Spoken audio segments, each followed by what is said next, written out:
Les soldats ukrainiens qui ont combattu dans la région de Kouysk en Russie ont décrit les scènes comme un film d'horreur alors qu'ils se retiraient des lignes de front. La BBC a reçu de nombreux témoignages des troupes ukrainiennes qui décrivent un retrait catastrophique face à un feu intense, des colonnes d'équipements militaires détruits et des attaques continues de nuées de drones russes. Le mouvement des personnes, la logistique et les équipements étaient soutenus par une route principale entre Souja et la région de Soumy en Ukraine. Les soldats disent qu'il était possible de voyager sur cette route relativement sûre il y a un mois, mais maintenant elle est sous le contrôle des drones.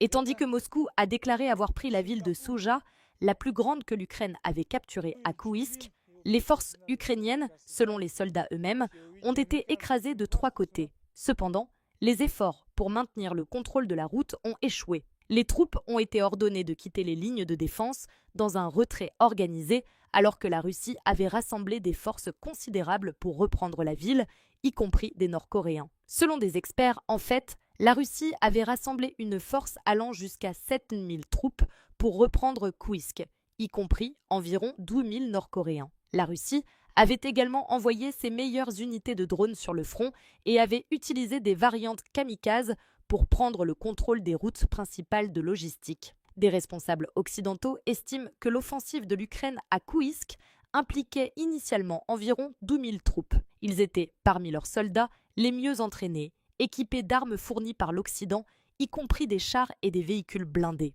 Le 13 mars, la Russie a déclaré que la situation à Kouysk était entièrement sous son contrôle et que l'Ukraine avait abandonné une grande partie de son équipement. Le général ukrainien le plus haut, Oleksandr Syrsky, insiste sur le fait que les forces ukrainiennes se sont retirées dans des positions plus favorables, mais restent à Kouysk et le feront aussi longtemps que nécessaire et requis. Cependant, la situation est maintenant très différente de celle d'août dernier. Tout espoir que l'Ukraine pourrait négocier avec le territoire de Kouysk pour certaines de ses terres a considérablement diminué.